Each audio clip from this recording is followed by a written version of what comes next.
नमस्कार, सी न्यूज भारत में आप सभी का एक बार फिर से स्वागत है। यूपी बुलेटिन में शुरुआत होगी बहराइच से, जहां पर पत्रकार सम्मान समारोह का किया गया आयोजन। आगे बात करेंगे गाजियाबाद की, जहां पुलिस ने नकली सोना बेचकर ठगी करने वाले 2 अभियुक्तों को किया गिरफ्तार। और साथ ही हम चर्चा करेंगे कुशीनगर की, जहां एफबी फ्यूचर ब्राइट एजुकेशन ने इफ्तार दावत का किया आयोजन। इन तमाम खबरों पर करेंगे विस्तार से चर्चा। विकासखंड रिसिया के स्थानीय पत्रकार गणेश प्रसाद, राकेश कुमार राव और मकबूल खान द्वारा पत्रकार सम्मान समारोह का आयोजन ग्राम नरसिंहडीहा में किया गया, जिसमें पत्रकारों की एकता और पत्रकारिता जगत में अपना नाम ऊंचा कर रहे सभी पत्रकारों को सम्मानित किया गया। इस अवसर पर रिसिया क्षेत्र के अतिरिक्त जनपद के सैकड़ों पत्रकार मौजूद रहे। सम्मान समारोह कार्यक्रम में मुख्य अतिथि राष्ट्रीय सहारा रिसिया के पत्रकार उमा शंकर गुप्ता और डॉक्टर मारूफ विशिष्ट अतिथि के तौर पर मौजूद रहे। हिदायत अली, उदल कुमार, ओम प्रकाश, राजकुमार, राजेंद्र प्रसाद, रामनिवास गुप्ता, रविंद्र सहित सैकड़ों की संख्या में पत्रकार मौजूद रहे, जिसमें कुछ लोगों ने मंच को संबोधित किया। डायरी पेन देकर सभी को सम्मानित किया गया और जलपान आदि कराया गया। संचालन आशीष शर्मा द्वारा किया गया। बहराइच से सी न्यूज संवाददाता रामनिवास की रिपोर्ट। गाजियाबाद के विजयनगर थाना पुलिस ने सराफा व्यापारी को नकली सोना बेचकर असली सोने चांदी के आभूषण और नकदी ठगने वाले 2 अभियुक्तों को गिरफ्तार किया है। पुलिस ने उनके कब्जे से सोने चांदी के आभूषणों के साथ 6 लाख रुपए नकद बरामद किए हैं। ठगी का शिकार सराफा व्यापारी मनोज कुमार वर्मा ने बीती 22 मार्च को पुलिस में शिकायत दर्ज कराई थी कि अज्ञात व्यक्तियों ने उन्हें 450 ग्राम नकली सोना देकर 10 ग्राम असली सोना, 939 ग्राम चांदी के आभूषण और 20 लाख रुपए नकद ठग लिए। शिकायत दर्ज होते ही पुलिस ने मामले की जांच शुरू कर दी और ठगों की तलाश में टीमें गठित की गई हैं। वहीं आज पुलिस ने सर्विलांस और मुखबिर की सूचना के आधार पर रेलवे स्टेशन विजयनगर से 2 अभियुक्त लड्डू और गंगा सिंह को गिरफ्तार किया है। दोनों वर्तमान में गाजियाबाद के कनावनी क्षेत्र में रह रहे थे। गिरफ्तार आरोपियों के पास से नकली सोना देकर ठगे गए आभूषण और नकदी बरामद की गई है। वहीं पुलिस को उनके पास से 2 पेंडेंट, 1 मंगलसूत्र, 2 अंगूठियां, 2 जोड़ी झुमके, 1 चैन, जोड़ी बाली, 3 जोड़ी पायल और 6 लाख रुपए बरामद किए गए हैं। पूछताछ में आरोपियों ने स्वीकार किया कि वो सराफा बाजार में सुनारों को विश्वास में लेकर नकली सोना बेचते और असली सोना चांदी नकदी ठग लेते थे। आरोपियों ने खुलासा किया कि 21 मार्च को उन्होंने अपने साथी सुरेश के साथ मिलकर विजयनगर स्थित लक्ष्मी ज्वेलर्स के मालिक को ठगा था। पुलिस अब फरार आरोपी सुरेश की तलाश कर रही है। वहीं विजयनगर पुलिस की इस कार्रवाई से सराफा व्यापारियों में राहत है। वहीं पुलिस कमिश्नरेट गाजियाबाद में बताया कि आरोपियों के खिलाफ सख्त कानूनी कार्रवाई की जा रही है और ठगी की घटनाओं को रोकने के लिए व्यस्त बाजारों में सतर्कता बढ़ाई जा रही है।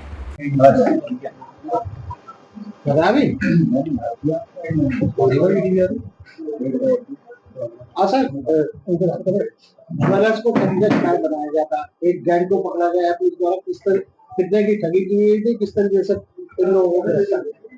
देखिए, दिनांक 22 मार्च 2025 को गाजियाबाद पुलिस कमिश्नरेट के थाना विजयनगर पर मनोज कुमार वर्मा जी के द्वारा, जो जिनकी यहाँ सेक्टर 9 विजयनगर में ज्वेलर्स की शॉप है, एक सूचना दी गई कि 3 व्यक्ति उनकी दुकान पर आए और उनके द्वारा उनको 40 लाख का कच्चा सोना बताकर दिया गया और बदले में 20 लाख रुपए नगद और 10 लाख रुपए के ज्वेलर्स के सोने के जो प्रोडक्ट थे वो उनसे लिए गए।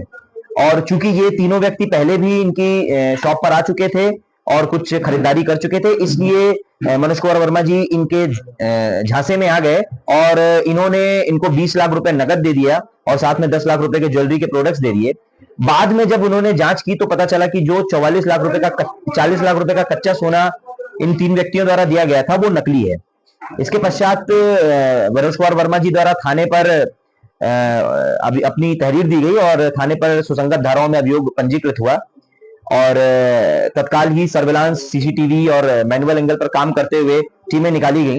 आज दिनांक 26 मार्च को इन 3 में से 2 अभियुक्तों को गाजियाबाद रेलवे स्टेशन से गिरफ्तार किया गया है और जब इनसे पूछताछ की गई तो इन्होंने बताया कि इन्होंने एक पूरी प्लानिंग के तहत इनको अपने धोखे में लिया है और उसके बाद एक दिन डिसाइड करके इन्होंने कच्चा सोना जो कि नकली था वो इनको बेचा है और चूंकि उनका विश्वास इन्होंने जीत लिया था तो उन्होंने 20 लाख रुपए और जो है अपने 10 लाख रुपए का प्रोडक्ट इनको दे दिए।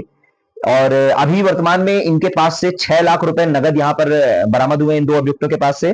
साथ में 2 पेंडल है, एक मंगलसूत्र है, 2 अंगूठियां हैं, 2 जोड़ी कान के झुमके हैं, एक चेन है, एक कान के बुंदे हैं और साथ में 3 जोड़ी पायल है सफेद और पीली धातु का अन्य सोना है। तो ये सारा इनसे सामान बरामद हुआ है और अभी इसमें जो मेन इस पूरे गैंग का मास्टरमाइंड सुरेश था वो अभी फरार चल रहा है। उसकी गिरफ्तारी हेतु टीमें रवाना कर दी गई हैं और दबिश दी जा रही है। शीघ्र ही उसको भी गिरफ्तार किया जाएगा। इन सभी व्यक्तियों को दाखिल किया जा रहा है और आगे की विधिक कार्रवाई की जा रही है।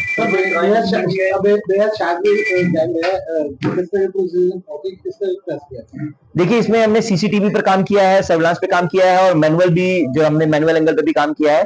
तीनों की मदद ली गई है तब ये मिले हैं और तीसरे व्यक्ति की भी शीघ्र ही गिरफ्तारी सुनिश्चित की जाएगी। क्या पहले भी इससे पहले भी इस तरह की घटनाएं अंजाम दे चुके हैं? नहीं, अभी इनकी कोई क्रिमिनल हिस्ट्री नहीं मिली है, लेकिन ये जांच पड़ताल की जा रही है कि क्या इन्होंने ऐसी कोई और घटना भी कारित की है क्या। सर, कहाँ से ये लोग तुम्हें बताया कि ये जो फर्जी गोल्ड है कहाँ से लेकर आए थे? देखिए, ये इनका जैसा कि कहना है कि इन्होंने रेलवे स्टेशन के पास से कहीं से ये नकली सोना जो है लिया है और उसके बाद उसको पॉलिश किया है और इस तरह से करके इनके साथ ठगी की है। क्या सर ये खुद ही पॉलिश करते थे या फिर कराया करते थे कहीं से? ये जैसा कि इनका बताना है कि ये खुद ही इसको पॉलिश करते थे। गाजियाबाद से सी न्यूज़ संवाददाता राजेंद्र चौधरी की रिपोर्ट। रमजान को FBI फ्यूचर ब्राइट एजुकेशन और फैजान बरकाते वाली की जानिब से एक शानदार इफ्तार दावत का आयोजन किया गया। इस इफ्तार समारोह में मुस्लिम, हिंदू, सिख, ईसाई सभी ने मिलकर एक ही दस्तरखां पर बैठकर रोज़ा खोला और मोहब्बत और भाईचारे की मिसाल पेश की। Future bright education public school में हुए इस प्रोग्राम में मर्द और औरतों ने बड़ी तादाद में शिरकत की। इस मौके पर FBI पब्लिक स्कूल के डायरेक्टर डॉक्टर दिलशाद ने कहा कि अगर अल्लाह ने ज़िंदगी दी तो हर साल इससे भी बड़ा इफ्तार आयोजित किया जाएगा ताकि समाज में मोहब्बत और भाईचारा बना रहे। इस खास मौके पर शहर की कई मशहूर हस्तियां और जिम्मेदार अहबाब मौजूद रहे, जिनमें शामिल थे प्रवीण श्रीवास्तव, मिन्नत, दीदार बस्तवी, राकेश श्रीवास्तव, मौलाना करीमुद्दीन, मास्टर एहसान, हाफिज़ आतिफ अली, समी खान, शहर के कई पुलिस अधिकारी। वहीं डॉक्टर दिलशाद गोरखपुरी ने इस खुशगवार मौके पर सभी मौजूद मेहमानों का दिल से शुक्रिया अदा किया और रमज़ान की दिली मुबारकबाद पेश की। कुशीनगर से सी न्यूज़ संवाददाता राशिद बिल्ला की रिपोर्ट। महाराजगंज जनपद में आज योगी सरकार में मंत्री और महाराजगंज जनपद के प्रभारी मंत्री दयाशंकर मिश्र दयालु ने योगी सरकार की उपलब्धियां गिनाई।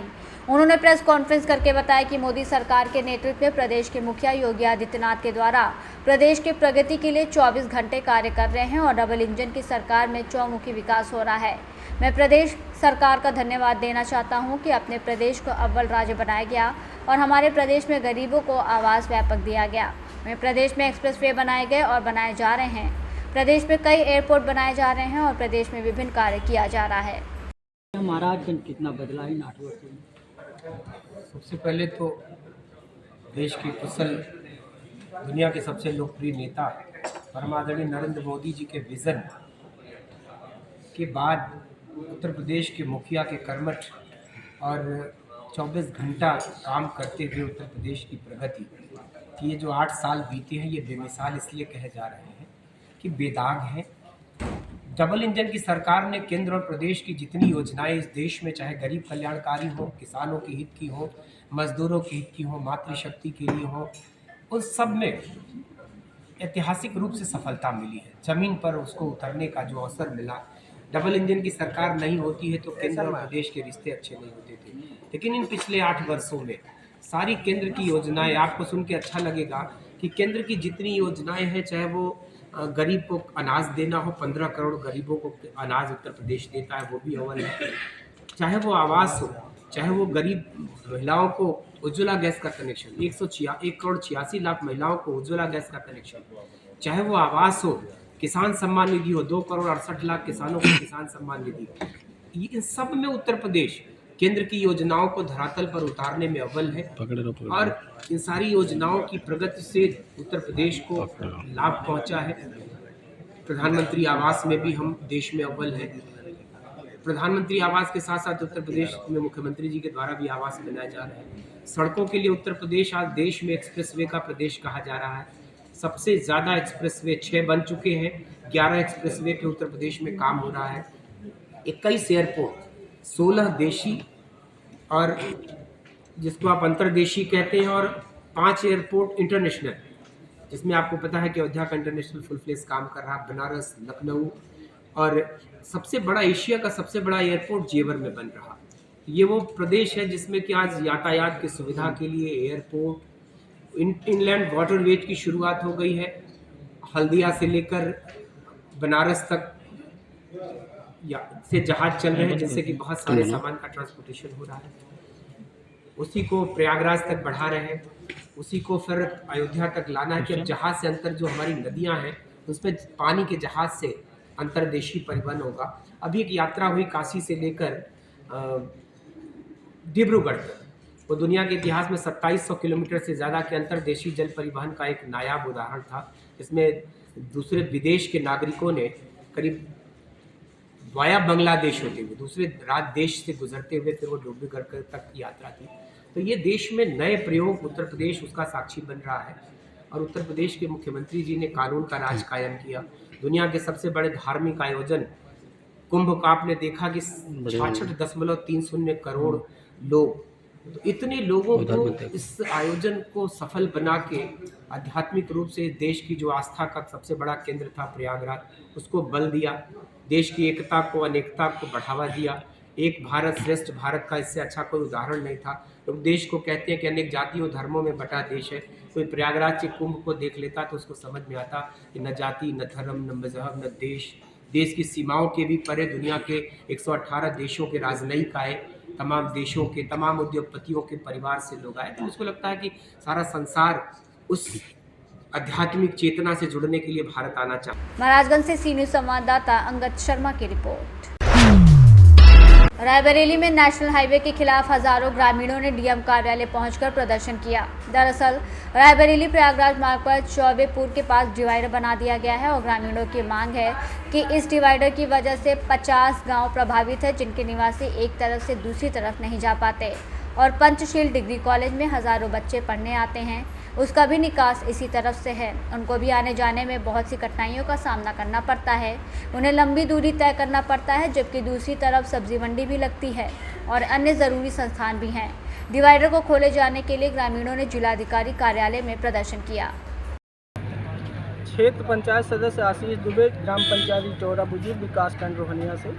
क्या मामला है, किस मामले को लेकर के धरना प्रदर्शन कर रहे हैं आप लोग? हमारी ग्राम पंचायत इटौरा बुजुर्ग में जो NHI ने सड़क बनाई है, वहाँ बीच में डिवाइडर बनाया है। वहाँ पर हम लोगों को लगभग 50 गाँव को, लगभग 5 ग्राम पंचायतों के 50 गाँव को लगभग आने जाने में बहुत समस्या हो रही है। पंचशील महाविद्यालय, आंगनबाड़ी केंद्र, प्राथमिक विद्यालय पूरे बाबा, ये सब एक साइड में पड़ते हैं और सब्जी मंडी जो भी उसी साइड में पड़ती है। हमारे किसान, हमारे मजदूर, हमारे नौनिहाल जो देश का भविष्य हैं, इन सब को विद्यालय तक आने जाने में बड़ी समस्या है। किसानों को अपने खेतों तक पहुंचने में बहुत समस्या है। सब्जी मंडी में हरी साग सब्जी खाने के लिए बड़ी समस्या है हमारे क्षेत्र की जनता को। तो हम लोग चाहते हैं कि पंचशील से लेकर के बाबा की पुरवा तक बीच में कहीं पर भी हम लोगों को एक रास्ता दे दिया जाए, वहाँ पर डिवाइडर न बनाया जाए, जिससे कि हम लोगों की समस्या का समाधान हो सके और छोटे छोटे बच्चे स्कूल आ जा सके आसानी से। तो इस विषय में हम लोग आज यहाँ पर जिलाधिकारी महोदय के कार्यालय पर आए हुए हैं रायबरेली में। आपकी समस्या का समाधान अगर यदि न हुआ तब आप लोग क्या करेंगे? हम रास्ता जाम कर देंगे, हम लोग धरना प्रदर्शन करेंगे। हम लोग, हमारा गांव चौबेपुर है। हम स्कूल के लिए, पंचशील विद्यालय के लिए हमारे बच्चों के लिए पढ़ने के लिए दिक्कत होती है। हमें स्कूल जाना है, हमें कागज के बाज़ार जाना है, बड़ी दूर पड़ती है। बाज़ार हम लोग कैसे जाएं? खेत बाड़ी है, बहुत दूर पड़ती है। हमें लोगन को रास्ता नहीं दे रहे हैं, रास्ता हमें लोगन को चाहिए। कहाँ आई हैं आज? आज यहाँ पे आए हैं, यहाँ रायबरेली और SDM के पास। क्या चाहती हो? हमें रास्ता चाहिए, रास्ता हमको चाहिए, रास्ता दीजिए जाए। रास्ता किसने रोका? रास्ता सरकार ने रोका है। रायबरेली से सी न्यूज़ संवाददाता इंद्रेश की रिपोर्ट। फिलहाल के लिए इस खास बुलेटिन में बस इतना ही। देश दुनिया की तमाम बड़ी खबरों को जानने के लिए जुड़े रहिए सी न्यूज़ भारत के साथ। हर खबर आपके साथ, आपके हाथ।